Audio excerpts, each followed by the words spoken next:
স্কুলের একটি প্রোগ্রামে সবাই একসাথে আনন্দ করছে, কিন্তু তখন মাদিস্ত নামের একটি ছেলে একপাশে দাঁড়িয়ে নিজের মতো করে মজা করছিল।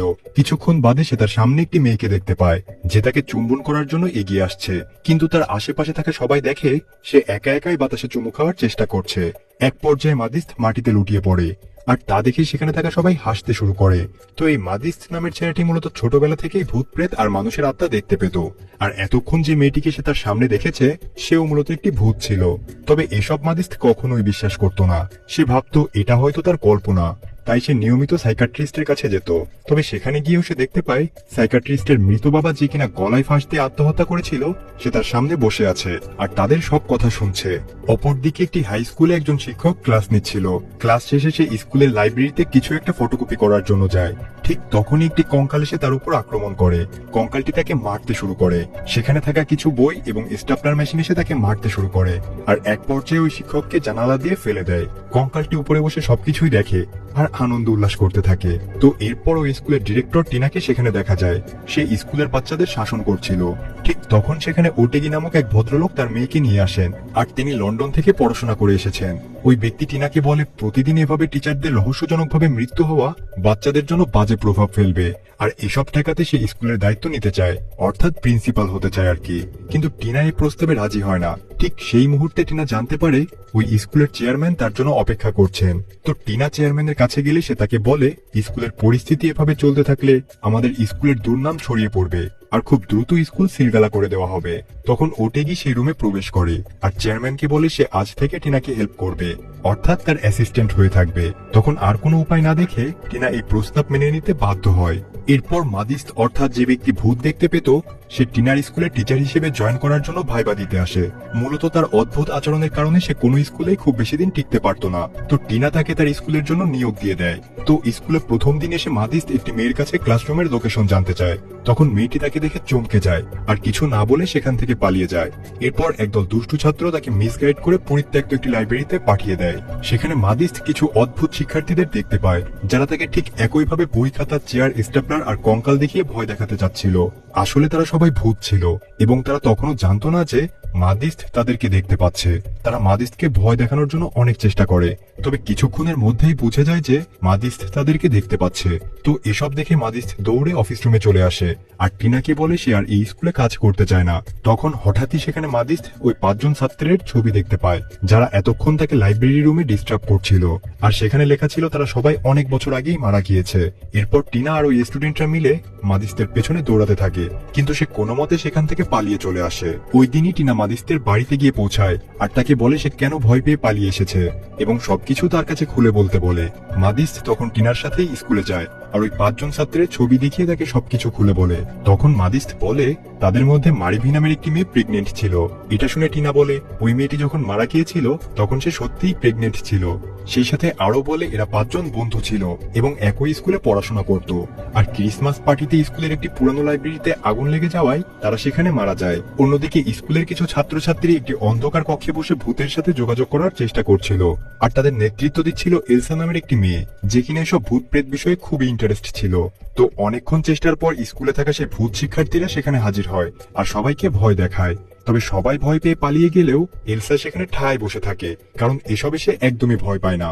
তখন সে সেখানে থাকা জর্জ নামের একটি ভূতের সাথে এক বিশেষ প্রক্রিয়ায় কথা বলতে শুরু করে। এদিকে টিনা তখন মাদিস্তকে বলছিল সে যেহেতু ভূতগুলোকে দেখতে পায় তাই সে যেন তাদেরকে এই স্কুল ছেড়ে চলে যেতে বলে। মাদিস্ত টিনাকে পছন্দ করে ফেলেছে তাই সে তাকে সাহায্য করতে রাজি হয়ে যায়। তো এরপর মাদিস্ত খুশি মনে বাড়িতে যায় আর পরের দিন স্কুলে এসে সোজা ওই লাইব্রেরিতে প্রবেশ করে। তারপর ভূত স্টুডেন্টদের সাথে সাক্ষাৎ করে। কেউ তাদেরকে দেখতে পাচ্ছে এবং তাদের সাথে কথা বলছে, এটা দেখে ওই ভূতগুলো খুবই খুশি হয় আর মাদিস্তকে জড়িয়ে ধরে। তো তখন মাদিস্ত তাদেরকে বলে তোমরা এই স্কুল ছেড়ে চলে যাও। ভূতগুলো তখন তার কথা কানে না নিয়ে তার সাথে দুষ্টামি করতে শুরু করে। এরপর সে আবারও তার সাইকাট্রিস্টের কাছে যায়। তখন সেখানে থাকা ওই সাইকাট্রিস্টের ভূত বাবা তাকে বলে মানুষের কোনো অপূর্ণতা থেকেই সে মৃত্যুর পর ভূত হয়ে যায়। সে আরো বলে ওই বাচ্চাগুলো হয়তো গ্রাজুয়েশন কমপ্লিট করতে পারলেই এখান থেকে মুক্তি পাবে, তাই সে ঠিক করে ওই 5 জনকে গ্রাজুয়েট বানাবে। পরদিন মাদিস্ত ওই 5 জন শিক্ষার্থীকে সবকিছু খুলে বলে, তাদেরকে বলে এখান থেকে বের হতে হলে তাদেরকে গ্রাজুয়েশন কমপ্লিট করতে হবে। তো ছেলেগুলো তখনও কনফিউশনে থাকে আর মাদিসকে ধরে নিয়ে একটি গাছের সাথে মারতে থাকে। তো যাই হোক, এরপর আস্তে আস্তে ড্যানি বাদে সবাই ক্লাস করতে শুরু করে আর ড্যানি তাদের ফ্রেন্ড সার্কেলের সবচেয়ে বদমেজাজি একটা ছেলে। তো মাদিস আস্তে আস্তে এই ভূত স্টুডেন্টদের মন জয় করতে শুরু করে।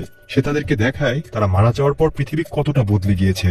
সেই সাথে পড়াশোনার পাশাপাশি খেলাধুলা আর গান বাজনা দিয়ে তাদের সাথে সময় কাটাতে থাকে। একদিন স্কুলের একটি প্রোগ্রামে সবাই অডিটোরিয়ামে গান করছিল আর সেখানে ওই ভূত স্টুডেন্টরাও গিয়ে পৌঁছায়। তখন তাদের মধ্যে অ্যাঞ্জেলা নামের মেয়েটি বলে তার গান গাওয়ার খুব শখ, আর এটা শুনে ড্যানি তখন তাকে স্টেজে উঠে গান গাইতে বলে। এদিকে অ্যাঞ্জেলা মাইক্রোফোন হাতে নিয়ে গান গাইতে শুরু করলে ড্যানি ভলিউম অতিরিক্ত বাড়িয়ে দেয় আর ওই ভুতুরে শব্দ শুনে সেখানে থাকা সবাই ভয়ে দৌড়ে পালিয়ে যায়। আর বেচারি অ্যাঞ্জেলা তখন দুঃখ পেয়ে সেখানেই দাঁড়িয়ে থাকে। প্রোগ্রাম শেষে জর্জি আর ড্যানি দুজনের মাঝে অনেক কথা কাটাকাটি হয়। জর্জি জিজ্ঞাসা করে কেন ড্যানি তার বন্ধুদের সাথে এমন করছে। জবাবে ড্যানি বলে প্রফেসর মাদিস তাদের সাথে অভিনয় করছে আর তাদেরকে বোকা বানাচ্ছে। কিন্তু জর্জ এ কথা বিশ্বাস করে না। সে বলে প্রফেসর একজন ভালো মানুষ আর সে তাদের সাহায্য করতে চায়। তো এটা শুনে ড্যানি ভীষণ রেগে যায় আর সেখানে থাকা সব সাধারণ স্টুডেন্টদেরকে ভয় দেখাতে শুরু করে। তো এরপর চারজন মিলে স্কুলের ওই পুরনো লাইব্রেরিতে ক্লাস করতে শুরু করে আর বেচারা ড্যানি একা হয়ে যায়। তাই আর থাকতে না পেরে সে তাদের সাথে ক্লাসে যুক্ত হয়। তখন হঠাৎ সেখানে টিনা চলে আসে আর মাদিসকে ডেকে নিয়ে বলে কিছুদিনের মধ্যেই স্কুলের একটি প্রোগ্রামে স্কুলের চেয়ারম্যান আসবেন, আর তখনও যদি স্কুলের এই ভূতের পরিস্থিতি ঠিক না হয় তাহলে এই স্কুলটিকে সিলগালা করে দিয়ে চিরদিনের মতো বন্ধ করে দেওয়া হবে। জবাবে মাদিস টিনাকে আশ্বাস দিয়ে বলে তার আগেই সেই ভূতগুলোকে গ্রাজুয়েশন কমপ্লিট করে দেবে। এরপর মাদিস তাদের সবাইকে ফাইনাল পরীক্ষার জন্য প্রস্তুত করতে শুরু করে। ভূতগুলো খুব মনোযোগের সাথে ক্লাস করতে শুরু করে। এদিকে জর্জ এবং এলসার সম্পর্ক আরো গভীর হতে থাকে। তারা এখন একে অপরের সাথে মোবাইলে টাইপ করে কথা বলে। একদিন এলসা জানায় সে খুব দ্রুত আত্মহত্যা করবে যাতে সে জর্জের কাছে চিরদিনের মতো চলে আসতে পারে। এই কথা শুনে জর্জ হতবাক হয়ে যায় আর উত্তরে কি বলবে সে নিজেও বুঝে উঠতে পারে না। তো ধীরে ধীরে তাদের পরীক্ষার দিনও চলে আসে। মাদিস প্রশ্ন বন্টন করে তাদের পরীক্ষা নেওয়া শুরু করে। তারা কোন রকম নকল করে আর দেখাদেখি করে পরীক্ষা শেষ করে। তো এবার রেজাল্ট ঘোষণার পালা। মাদিস জানায় তারা সবাই পাশ করে গিয়েছে। এই কথা শুনে তারা সবাই খুশিতে লাফাতে থাকে। কিন্তু এদিকে ড্যানি ইচ্ছে করেই পরীক্ষার খাতায় একটি অক্ষর লেখেনি, তবে মাদিস বলে সেও পাশ করে গিয়েছে। তখন সেখানে একটি আলো আসে আর সবাই ভাবে এটাই হয়তো তাদের মুক্তির আলো, তাই সবাই সেই আলোর নিচে জড়ো হয়। কিন্তু অবশেষে দেখা যায় তা ছিল সূর্যের আলো। আর এটা দেখে তারা সবাই আবারও রেগে যায় আর স্কুল থেকে বের হতে না পেরে ছাত্রছাত্রীদের ভয় দেখাতে শুরু করে আর গোটা স্কুলে খুব খারাপ পরিস্থিতি তৈরি হয়ে যায়। এটা দেখে টিনা আর ওটেগি মাদিসদের উপরে খুবই রাগারাগি করে। এরপর মাদিস আবারও সেই ভূত সাইকাট্রিস্টের কাছে যায়। সবকিছু শুনে সে বলে আমি বলেছিলাম তাদের কোনো অপূর্ণ ইচ্ছে পূরণ করার কথা, তাদের গ্রাজুয়েশনের কথা তো আমি বলিনি। এই কথা শুনে মাদিসদের ড্যানির কথা মনে পড়ে যায়, কারণ সে সবসময় ড্যানির বিরোধিতা করে এসেছে। তার মানে তার ভেতর নিশ্চয়ই কিছু লুকায়িত আছে। তাই মাদিস আবারও স্কুলে ফিরে যায়। তবে সেখানে গিয়ে দেখে বাচ্চাদের গার্ডিয়ানরা অভিযোগ করছে আর সবাই এর জন্য মাদিসকেই দোষ দিচ্ছে। তখন মাদিস জানতে পারে স্কুলের ঊর্ধ্বতন তাকে চাকরি থেকে বরখাস্ত করে দিয়েছে। তো এটা দেখে সে আবারও ওই ভূতদের কাছে যায় আর বলে গ্রাজুয়েশনের ব্যাপারটি ভুল হলেও অসম্পূর্ণ কাজ শেষ করার ব্যাপারটি আসলেই সত্য ছিল, অর্থাৎ প্রত্যেককে তাদের সিক্রেট শেয়ার করতে হবে। তো বরাবরের মতোই ড্যানি রাজি হয় না, কিন্তু শেষমেশ অনেক জোড়াজড়িতে সে তার সিক্রেট বলে। মূলত তারা সবাই লাইব্রেরিতে যে আগুনে পড়ে মারা গিয়েছে সে আগুন ড্যানি নিজেই লাগিয়েছিল। একজন টিচার তাদের পানিশমেন্ট স্বরূপ ওই লাইব্রেরিতে আটকে রেখেছিল আর ড্যানি তখন সেখানে আগুন লাগিয়ে দেয় যাতে ফায়ার অ্যালার্ম বাজলে সবাই এসে দরজা খুলে তাদের বের করে। কিন্তু পার্টির শব্দে কেউ ফায়ার অ্যালার্ম শুনতেই পায় না আর তারা সবাই সেখানে মারা যায়। সেই সাথে ড্যানি আরো বলে যে সে এতদিন ভয়তে কাউকে কিছু বলেনি আর এভাবে তাদের প্রথম সিক্রেট রিভিল হয়ে যায়। এটা শুনে মাদিস স্কুল থেকে বেরিয়ে যায়। টিনা তাকে বাধা দেওয়ার চেষ্টা করলেও তাতে কোনো লাভ হয় না। তো টিনা এবার বাধ্য হয়ে সেই পুরনো লাইব্রেরিতে যায় আর ভূত স্টুডেন্টদেরকে বলে তারা যেন একটা বুদ্ধি করে মাদিসকে স্কুলে ফিরিয়ে নিয়ে আসে। ওই দিন রাতে স্কুলের কেরানি ভূত তাড়ানোর জন্য মন্ত্র পড়ছিল।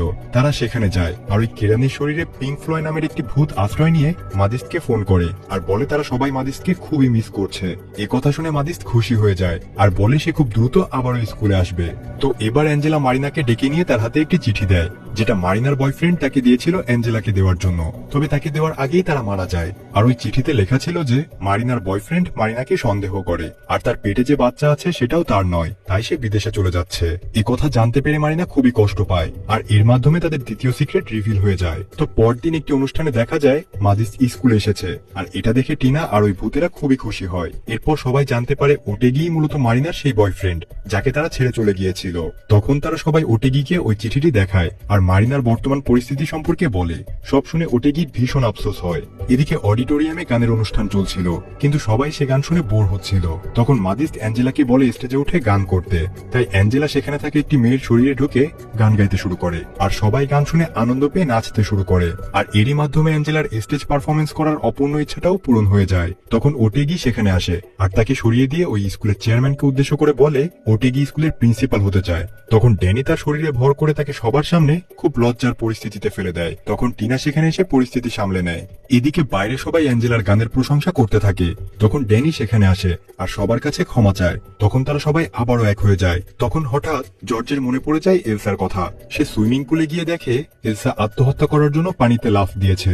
সে তাকে উপরে উঠিয়ে নিয়ে আসে, আর তখন এলসার আত্মা বেরিয়ে এসে জর্জকে বলে খুব দ্রুত তারা এক হয়ে যাবে।